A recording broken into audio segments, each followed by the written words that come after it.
Bonjour à toutes et à tous, je suis Christophe Méchin, je suis avocat au barreau de Saint-Quentin depuis le 22 octobre 2012. Comme vous le savez, le barreau de Saint-Quentin organise depuis près de 2 ans, tous les jeudis matins, une fois par mois, le premier jeudi d'ailleurs, le Café Causant qui a été créé par le bâtonnier d'Honnête qui est à ma droite. Aujourd'hui, une vidéo un petit peu spéciale car nous ne sommes pas dans les locaux de l'ordre mais nous sommes à l'IUT de Laon. IUT de Laon, pourquoi ? Ce changement va se justifier par une volonté de pouvoir jumeler le projet de promotion IUT où nous avons Chloé et Pénélope qui participent en tant que membres, ainsi que des questions qui seront posées aux bâtonniers, à Madame Dovia qui est la chef de département carrière juridique. Donc dans un premier temps, avec cette vidéo, nous allons laisser la parole à Davy qui va se charger d'accueillir Monsieur le bâtonnier d'Honnête. Nous nous retrouverons dans plusieurs étapes et plusieurs endroits de l'IUT afin de poser des questions sur le métier d'avocat, sur la formation et le lien entre étudiants et professionnels du droit. Écoutez, merci beaucoup Monsieur le bâtonnier d'Honnête d'être venu sur le site de Laon. Merci à vous de nous accueillir. Le but justement de ces cafés causants, c'est de prouver que l'avocat n'est pas quelqu'un qui vit dans un tribunal uniquement, mais au contraire est un partenaire de justice qui est inséré dans la cité. Je rappelle que quand même l'IUT, vous êtes une partie prenante du monde judiciaire, donc merci à vous de nous accueillir. Donc est-ce que dans un premier temps, vous pouvez vous présenter s'il vous plaît? Oui, alors bonjour, Christophe Donnel, je suis avocat au barreau de Saint-Quentin depuis quelques années maintenant. Je suis accessoirement bâtonnier de l'ordre des avocats de Saint-Quentin. Pourriez-vous nous parler un peu du métier d'avocat et de toutes ses fonctions? Alors, le métier d'avocat pour moi n'existe pas. Il y a 50 métiers d'avocat. Vous avez des avocats qui sont plutôt traditionnels, qui vont faire ce qu'on voit souvent, c'est le droit pénal, et vous avez aussi des métiers d'avocat extrêmement spécialisés. J'ai par exemple un ami qui est très spécialisé dans tout ce qui est dépôt de brevets et marques, il ne fait que ça et il ne plaide jamais. Donc on a vraiment, entre les avocats fiscalistes, les avocats qui font du conseil et les autres, il y a pratiquement autant de métiers d'avocats que d'avocats. Mais d'une façon générale, on a les avocats pénalistes et les avocats qui sont plus dans les affaires civiles. Et vous êtes spécialisé dans quoi exactement? Alors spécialisé, c'est beaucoup dire. Moi j'ai une activité dominante.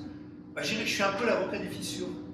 Je m'occupe des fissures sur les immeubles avec le droit de la construction et puis aussi surtout des fissures sur les gens, puisque je suis spécialisé, donc je n'ai pas la mention de spécialité, mais j'interviens le plus souvent sur des contentieux relatifs à l'indemnisation du préjudice corporel ou à de la responsabilité médicale. Merci. D'accord. Ensuite, est-ce que vous pouvez un peu plus nous expliquer le Conseil de l'ordre de Saint-Quentin? Quelles sont ses fonctions et qui en fait partie? Alors, vous avez 12 avocats qui ont été élus au Conseil de l'ordre. Les élections se font en binôme, un homme, une femme, systématiquement. Le rôle du Conseil de l'ordre, le Conseil de l'ordre est présidé par le bâtonnier qui n'en fait pas partie, mais qui le préside. Et le rôle du Conseil de l'ordre, c'est l'administration de toutes les affaires collectives de l'ordre des avocats. Par exemple, on va organiser les permanences pénales, on va décider, il n'y a pas longtemps, nous avons décidé de l'adoption de notre règlement intérieur du barreau. En fait, on fait toute l'administration du barreau et c'est l'organe décisionnel, c'est lui qui prend les décisions au niveau d'un ordre. Le bâtonnier va proposer et le Conseil de l'ordre dispose et décide. Merci. Est-ce que vous parlez, pour vous, qu'est-ce que représente la robe de l'avocat? Alors la robe de l'avocat, c'est d'abord je dirais que c'est le symbole. C'est l'uniformité des avocats. D'ailleurs, à Saint-Quentin, nous avons, il n'y a pas longtemps, Maître Méchin était là d'ailleurs, nous avons voté un règlement intérieur du barreau qui interdit tout signe distinctif. La seule chose que l'on tolère, ce sont les décorations de la République. Rien sur la robe. C'est l'uniformité des avocats. Et puis c'est aussi une protection. Quand on revêt la robe, on n'est plus soi-même. On devient avocat. Comme le magistrat qui devient, on est un peu transcendé par cet habit qui à la fois nous protège, mais est le symbole de notre fonction. Est-ce que vous pouvez nous parler du fonctionnement d'une juridiction, et notamment celle de Saint-Quentin? Alors une juridiction comme Saint-Quentin, c'est d'abord une juridiction de proximité, de plein exercice. Nous avons à Saint-Quentin 12 magistrats répartis entre le siège et le parquet. Et c'est une juridiction qui traite à peu près tous les types de procédures. D'accord, merci. Et est-ce que vous recevez des stagiaires de cette IUT dans le cadre de leur formation? Oui, ça peut arriver, effectivement. On a des stagiaires qui viennent et on s'efforce de les emmener un petit peu partout dans les audiences, dans les signatures de contrats et autres. D'accord, merci beaucoup.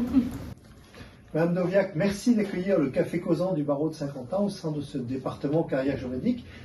Pourriez-vous nous présenter ce département carrière juridique? Oui, donc je vous souhaite la bienvenue dans le département carrière juridique de l'IUT de l'Aisne. Notre département est sur 2 sites. Nous avons l'antenne de Cuffy et le site principal de Laon où nous nous trouvons. Et donc le but carrière juridique, c'est un diplôme professionnalisant qui se déroule sur 3 ans. L'objectif du diplôme, c'est de former des assistants professionnels polyvalents dans différents domaines, l'administration publique, les entreprises privées, les professions libérales, la banque, les assurances, les associations aussi. Et pour ce faire, les étudiants doivent choisir à l'issue de leur première année un parcours de spécialité. Nous en avons 3 à Laon. Nous avons administration et justice, entreprises et associations et patrimoine et finances. Les deux derniers parcours peuvent se faire en alternance à Laon. Et à Cuffy-Soissons, nous avons le parcours administration et justice et entreprises et associations qui se font en formation initiale. Et si les étudiants de Cuffy choisissent le parcours patrimoine et finances, ils pourront le faire à Laon, sous réserve des places disponibles. Quelles sont les matières enseignées dans cette IUT? Alors, dans le département carrière juridique, nous avons bien sûr une dominante juridique. Donc, en première, en deuxième et en troisième année, les étudiants voient des matières assez générales comme l'introduction générale au droit, le droit constitutionnel, le droit administratif, le droit de la famille, le droit commun des contrats, le droit des contrats spéciaux. On voit aussi du commercial général, du droit des sociétés, des entreprises en difficulté. À partir de la troisième année, les parcours se spécialisent véritablement, puisque le parcours administration et justice voit les matières vraiment de spécialité de droit public, telles que finances publiques, contentieux administratif, entre autres. Dans le parcours entreprise et association, on voit vraiment les entreprises en difficulté, on voit également le droit bancaire. Et dans le parcours patrimoine et finances, on voit le droit des assurances, on voit également du droit bancaire, des produits financiers, la négociation, la gestion de patrimoine. À côté de cette dominante juridique, nous avons des matières complémentaires telles que la compta, la gestion, l'informatique, l'anglais. Vos enseignants sont-ils uniquement des universitaires ou sont-ils plus divers? Non, nous jouons justement sur la complémentarité des compétences. Nous avons des enseignants-chercheurs, des maîtres de conférences. Nous avons aussi des enseignants qui sont agrégés du secondaire. Nous avons des enseignants qui sont professeurs certifiés du secondaire et également des enseignants qui viennent de lycées professionnels. Et nous avons aussi des vacataires puisque l'un des grands atouts de notre diplôme, c'est la professionnalisation. Donc en quoi cette formation est-elle professionnalisante? Donc la professionnalisation du diplôme passe déjà par la complémentarité des matières. Comme je vous l'ai expliqué précédemment, il n'y a pas que les matières juridiques, il y a aussi la compta, la gestion, l'informatique, la fiscalité, l'anglais, qui permettent en fait à nos étudiants d'être plus rapidement opérationnels sur le marché du travail. Il y a également les stages et l'alternance qui permettent aux étudiants de faire le lien entre la théorie et la pratique et d'améliorer, de faciliter leur entrée sur le marché du travail. Et à ce titre, nous avons un réseau d'entreprises qui nous sont partenaires, qui suivent nos étudiants en fait sur les stages, et notamment en fait les barreaux de Saint-Quentin, de Laon, de Cuffy, qui sont nos partenaires sur les offres de stage pour accompagner nos étudiants vers cette professionnalisation. Et à ce titre, je remercie le bâtonnier d'Honnête pour sa précieuse collaboration sur le domaine. Ensuite, la professionnalisation passe aussi par une grande innovation de la réforme du BUT, que sont les situations d'apprentissage et d'évaluation. Le but de ces enseignements, c'est de mettre les étudiants dans des situations professionnelles, qu'ils adoptent la posture d'un salarié qui va devoir s'attaquer à un dossier et résoudre les problèmes posés dans ce dossier. Et donc ça permet en fait de travailler sur la transversalité des matières, d'avoir un contact concret avec la pratique et également de cultiver le travail en équipe et également le sens de l'autonomie. Nous avons aussi les projets personnels et professionnalisants qui permettent à l'étudiant de travailler sur son projet professionnel et lui faciliter l'intégration en fait au monde du travail. Merci. Donc, Monsieur le bâtonnier, quelles compétences attendez-vous de nos étudiants pour être intégrés dans un cabinet d'avocats en tant que stagiaire? La première des compétences, c'est bien sûr le respect du secret professionnel. Ensuite, il faut que l'étudiant soit intéressé par ce qu'il veut faire. Je dirais, au-delà de la formation, c'est la passion du droit.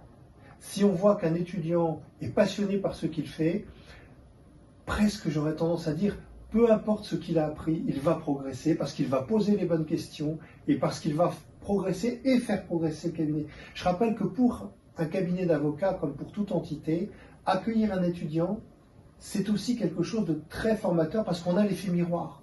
On a le retour de la vision de l'étudiant par rapport à ce que l'on fait. Et souvent, un étudiant va poser des questions qui vont nous permettre, nous accueillants, de nous dire, tiens, justement, telle pratique nécessite peut-être d'être repensée.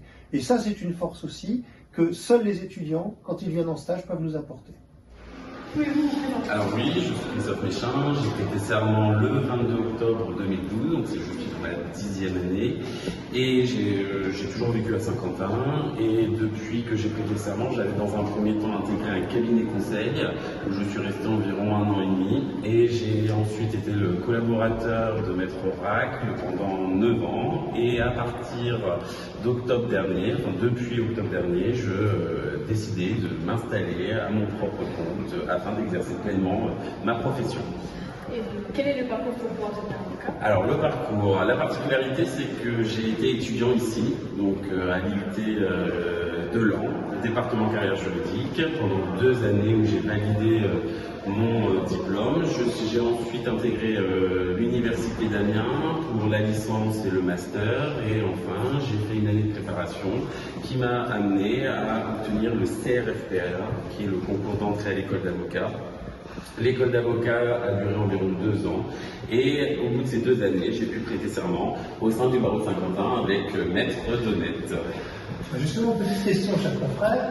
Vous êtes avocat, membre du Conseil de l'Ordre. Pourquoi en plus être enseignant? Alors l'enseignement pour moi c'est quelque chose d'important puisqu'il y a une certaine dynamique qui nous permet de nous remettre toujours à niveau au niveau de nos connaissances. C'est aussi une volonté de transmettre les connaissances aux étudiants puisqu'on a toujours une incidence, je dirais, sur le parcours d'une personne. Quand j'ai été étudiant, j'ai eu la chance de faire des rencontres importantes qui m'ont conduit aujourd'hui là où je suis. Voilà, donc je voulais partager cette expérience. Alors, mon cher confrère, cher Christophe, avocat, membre du Conseil de l'Ordre, pourquoi en plus enseignant? Alors l'enseignement a toujours été quelque chose d'important pour moi car j'ai une volonté de transmettre les connaissances.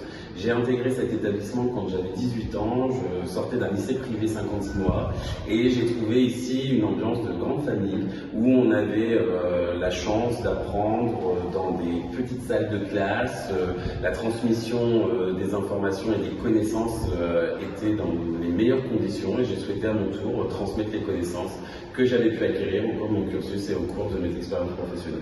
En fait, donner ce que l'on a reçu. Voilà, exactement.